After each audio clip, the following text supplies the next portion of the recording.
हमारे आदरणीय सभी जनप्रतिनिधिगण,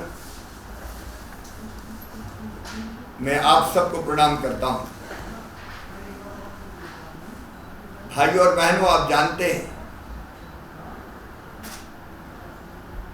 दुनिया, हमारा देश और अपना मध्य प्रदेश भी एक भयानक महामारी का सामना कर रहा है। संकट महाविकट है। जिस तेजी से केस बढ़े पॉजिटिव कोरोना के, वो कल्पनातीत है। किसी की कल्पना नहीं थी कि दूसरी लहर नहीं, आंधी और सुनामी बन जाएगी। पिछली बार की जो लहर थी उसका जोर शहरों में ज्यादा था, लेकिन इस बार ये गांव-गांव तक पहुंच गई है। हमारे ग्रामीण क्षेत्र भी प्रभावित है।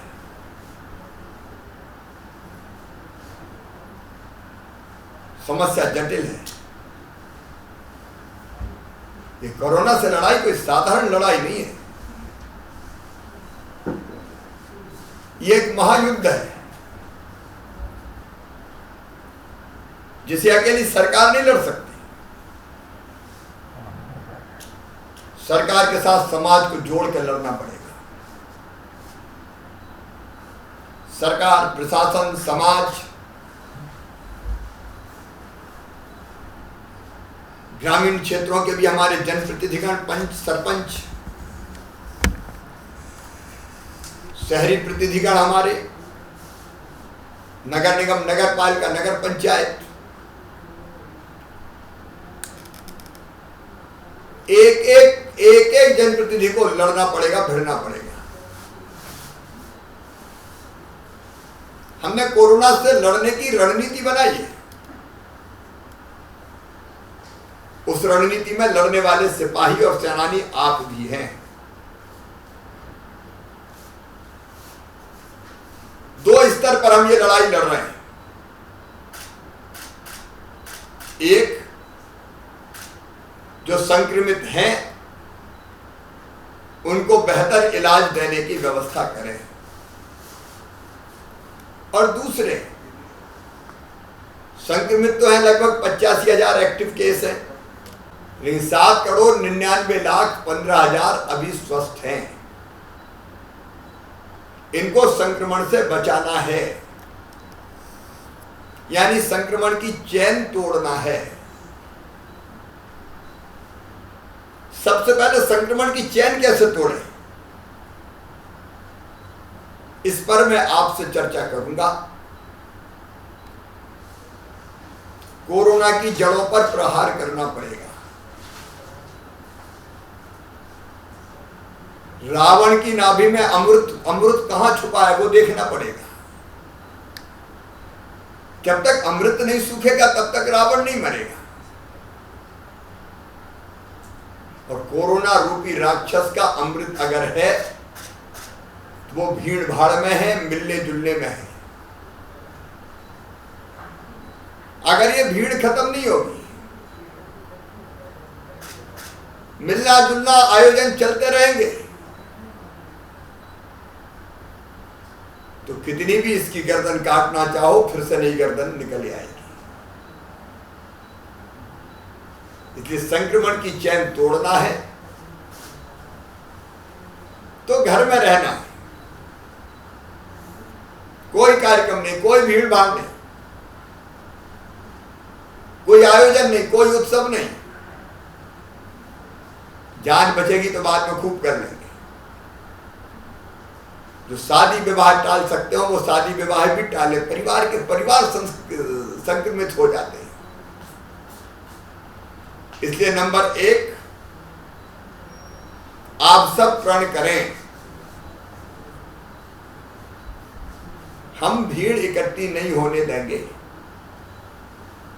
हम अपने गांव में कोरोना कर्फ्यू लगाएंगे,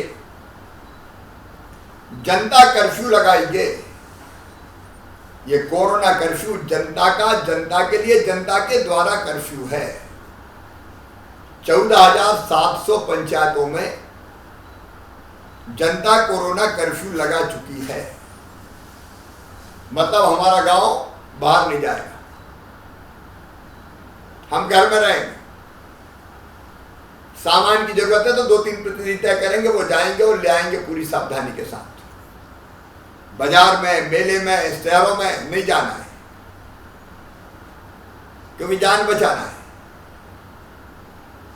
घर में रहना, इसलिए कोरोना कर्फ्यू, हर गांव में ये कोरोना कर्फ्यू लग जाए। कई जगह लगा है, बहुत व्यापक पैमाने पर इसका पालन हो रहा है। कोरोना कर्फ्यू संक्रमण की चैन तोड़ने का प्रभावी उपाय है। आप हर गांव में लगा दीजिए। कुछ दिन गांव के बाहर नहीं जाएंगे, घर के बाहर नहीं जाएंगे, कुछ नहीं बिगड़ेगा।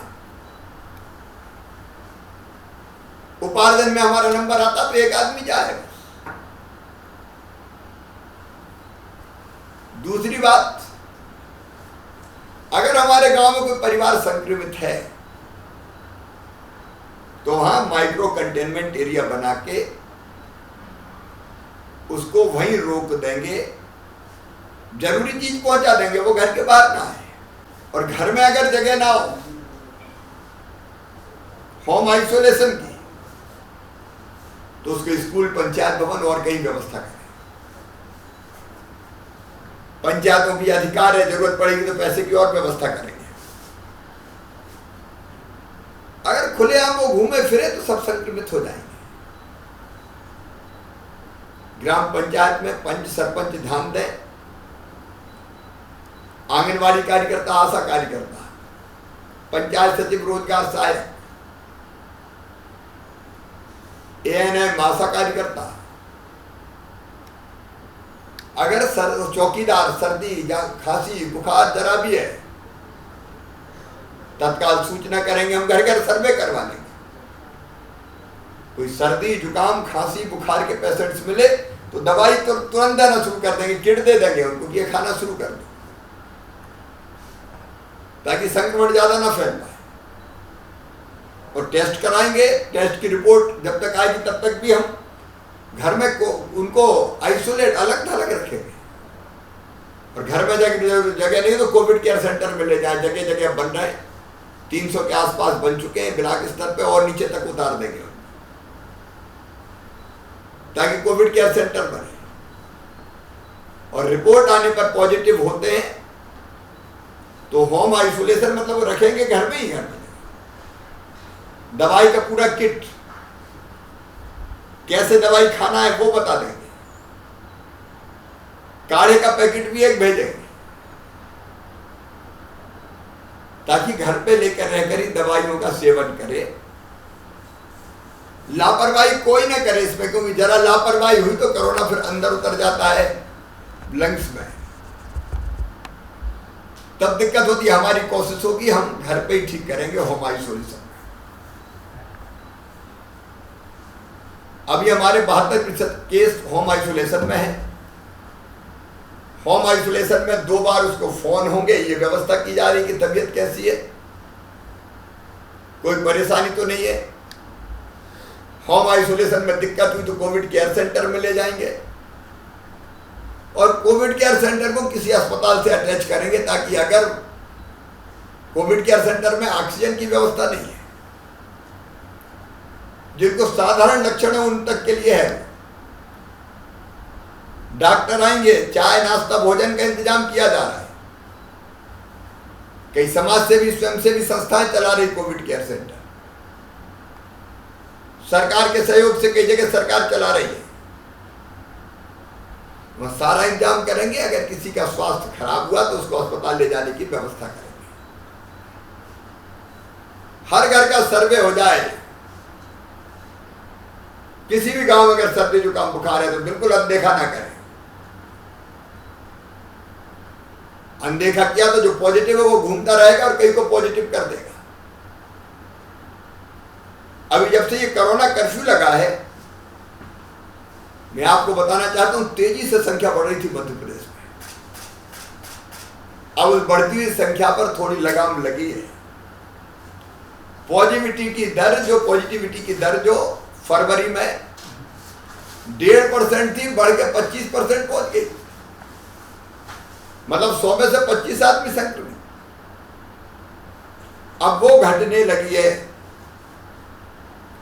24 हुई और अब 23 की तरफ बढ़ रही है। उसको घटा के 0 लाना पड़ेगा। कुछ जिलों ने ग्रामीण क्षेत्रों में बहुत अच्छा काम किया है। खंडवा, बुरहानपुर, अब बुरहानपुर में संक्रमण भयानक था, महाराष्ट्र से लगा हुआ था। जिला प्रशासन ने, जनता ने मिलकर काम किया। महाराष्ट्र से आवाजाही पर रोक लगाई, कोरोना कर्फ्यू लगा। आज बुरहानपुर में पूरी तरह से कोरोना कंट्रोल है। पॉजिटिविटी की दर घट के 5% के नीचे आ गई। खंडवा ने भी वो चमत्कार किया। छिंदवाड़ा में त्राही मच गई थी, लेकिन इसके बाद घर घर का सर्वे हुआ,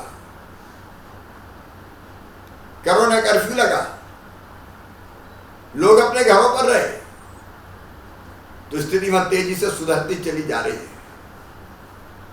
मेरे प्रिय बहनों और भाइयों, फैलने नहीं देना इस कोरोना को, यही रोक देना है, नहीं तो बड़ा नुकसान हो जाएगा। और इसलिए मेरी अपील है, कोरोना कर्फ्यू, घर में रहें, दिया हुआ दवाई का किट खाएं, टेस्ट करवाएं, ग्राम पंचायत में व्यवस्था बनाएं। अगर बाहर से कोई मजदूर आ रहे हैं तो उनको स्कूल, पंचायत भवन में ठहराओ। पहले बाहर से मजदूर लौट रहे हैं या कुंभ से लौट रहे हैं, परीक्षण करवाओ, उसके बाद घर के अंदर अगर ठीक है, और नहीं बाहर ही उनके भोजन, चाय, पानी की व्यवस्था करेंगे। इस महादानव से लड़ना है। दूसरी चीज मैं आपको कहना चाहता हूं, हम पूरी कोशिश कर रहे हैं, जो संक्रमित है उन भाइयों बहनों को होम आइसोलेशन में ठीक कर लें। लेकिन अस्पताल में जाने की जरूरत पड़ी तो भी लगातार अस्पतालों में बिस्तर बढ़ाए जा रहे हैं। आखिर बिस्तरों की भी सीमा है, डॉक्टर चाहिए उसके लिए, और सबसे बड़ी समस्या है ऑक्सीजन। दिन और रात ऑक्सीजन की आपूर्ति ठीक बनी रहे, उसके लिए मैं भी लड़ रहा हूं। आज प्रधानमंत्री जी के साथ बैठक हुई थी, तो वो इंतजाम भी हो रहा है कैसे यथासंभव ऑक्सीजन, लेकिन ऑक्सीजन की सीमा है। लेकिन अस्पतालों में फिर भी संपूर्ण व्यवस्था करने के प्रयास किए जा रहे हैं। जितनी जरूरी हो उतनी ऑक्सीजन लगे, दवाई में रेमडेसिविर इंजेक्शन। अब मानसिकता यह बन गई कि ये तो संजीवन बूटी है, लगा और ठीक हुए, जो सच नहीं है। डॉक्टरों ने कहा किन परिस्थितियों में लगाया जा सकता है, उन्हीं परिस्थितियों में लगाना चाहिए। लेकिन ऑक्सीजन की आपूर्ति, इंजेक्शन की व्यवस्था, वो लगातार हम करने का प्रयास कर रहे हैं। लेकिन जैसे जैसे पेशेंट बढ़ते हैं, जरूरत बढ़ती जाती है, कठिनाइयां आती है, लेकिन उन कठिनाइयों से भी रास्ता निकालते हुए हम आगे बढ़ रहे हैं। पेशेंट्स के इलाज की व्यवस्था होके वो ठीक होके आए, ये कोशिश जारी है। और एक राहत भरी खबर यह कि एक तरफ संख्या तेजी से अब बढ़ नहीं रही, भाई दूसरी तरफ 9,000 से लेकर 10,000 रोज स्वस्थ होकर भी आ रहे हैं। बीमारी बढ़ी है, लेकिन घबराने की जरूरत नहीं है। कोरोना समय पे इलाज किया तो सर्दी जुकाम की तरह है। मुझे भी तो कोरोना हुआ है, ठीक होके आ गया, छुपाया नहीं मैंने, तुरंत ट्रीट कर दिया, इलाज शुरू कर दिया। और दूसरी बात, योग से निरोग आज कार्यक्रम हमने प्रारंभ किया है। ये योग रामबाण है। प्राणायाम, ध्यान और आसन, मैं रोज प्राणायाम करता हूं। तो योग से निरोग का जो अभियान है उसको भी हमको चलाना पड़ेगा। घरों में रहना तो एक हमने व्यवस्था की है, 3 महीने का निःशुल्क राशन हर गरीब परिवार को पहुंचाया जाएगा ताकि भोजन की समस्या ना रहे।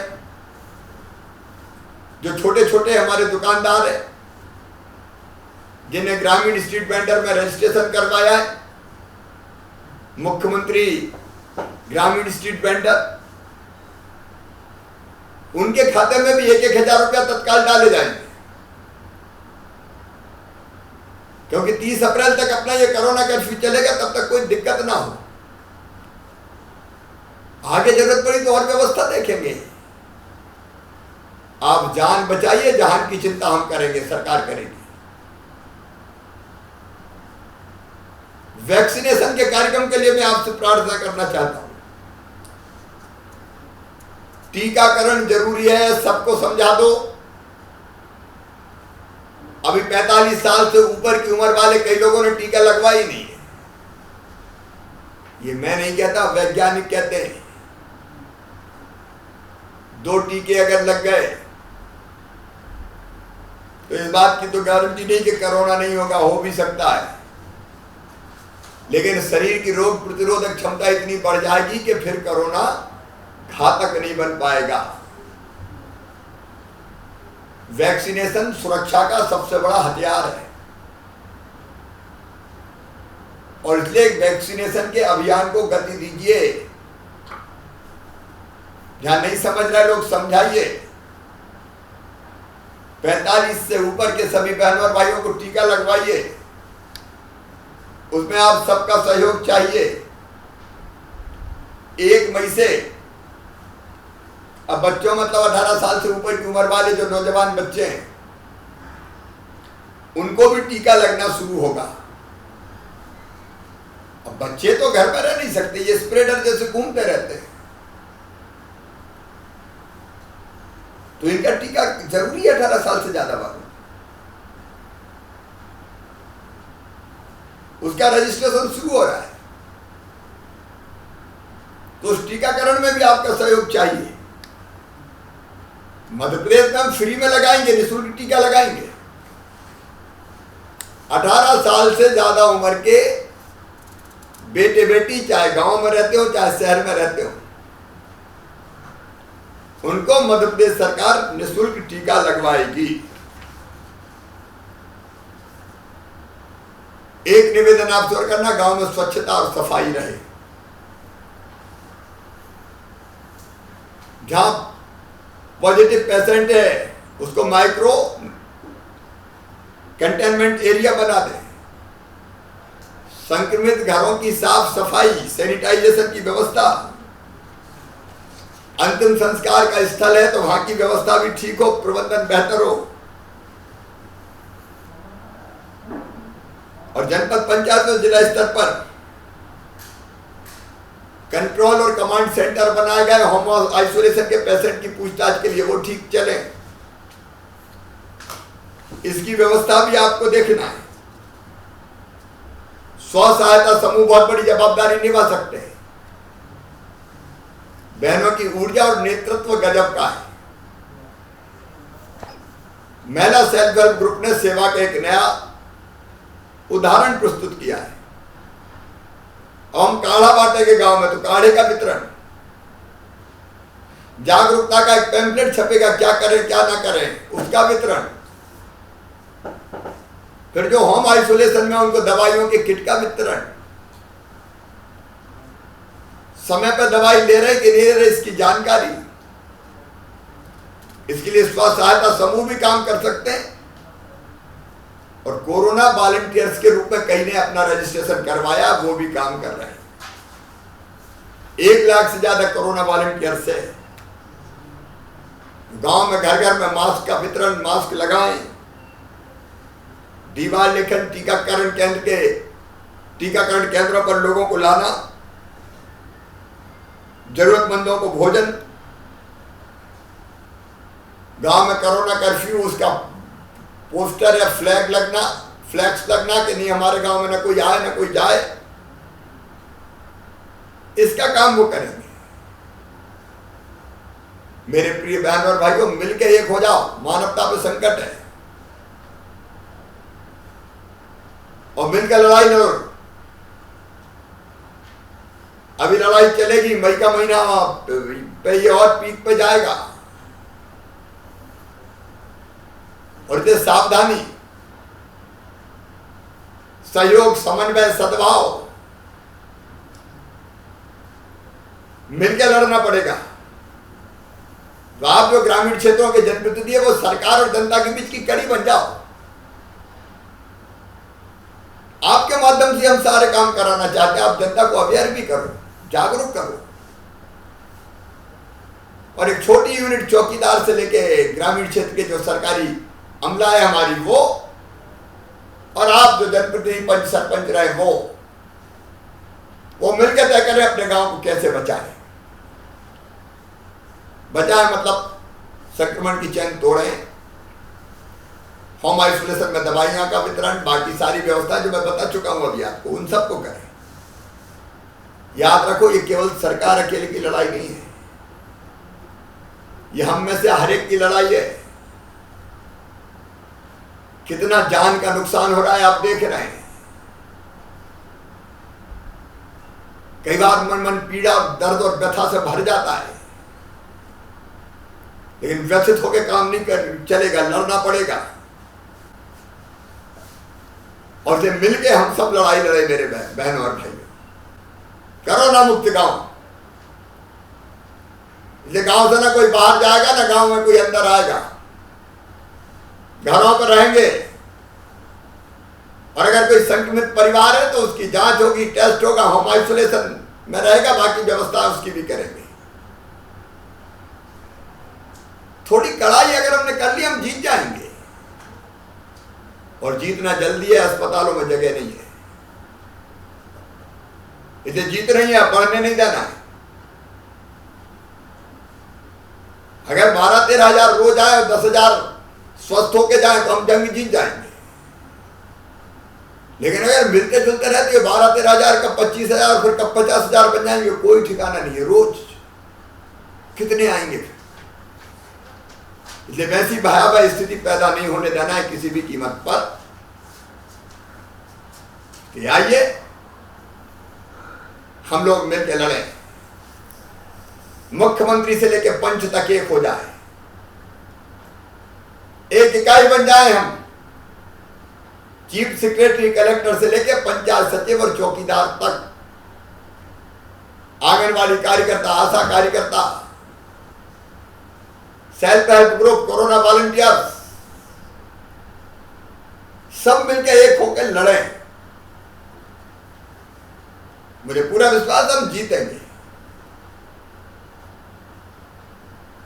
मन छोटा करने की जरूरत नहीं है, संकट बड़ा है, लेकिन हौसला उससे ज्यादा बड़ा है। तो आइए मेरे बहनों और भाइयों, सावधानियों का पालन कीजिए, कमान अपने हाथ में लीजिए, अपने गांव को कोरोना मुक्त कीजिए। अपना गांव आपने बचा लिया तो हम मध्य प्रदेश बचा लेंगे, अपना देश बचा लेंगे। आइए, अब जब तक ये चैन नहीं टूटती संक्रमण की, जब तक इसको कंट्रोल नहीं कर लेते, तब तक चैन से नहीं बैठेंगे। तब तक एक ही काम है हमारा, कोरोना से लड़ाई, कोरोना से लड़ाई। ये रैन अंधेरी बीतेगी, उषा जय मुकुट चढ़ाएगी, पतवार चलाते जाएंगे, मंजिल आएगी आएगी। कोशिश करने वालों की हार नहीं होती। और अंत में यही बात करते हो कि भगवान इतनी शक्ति दो कि हम लड़के कोरोना को हराएं। असदो मां सदगमय, तमसो मां ज्योतिर्गमय, मृत्योर्मा अमृतम गमय। असत से सत की ओर, अंधकार से प्रकाश की ओर, और मृत्यु से जीवन की ओर ले चल मेरे प्रभु।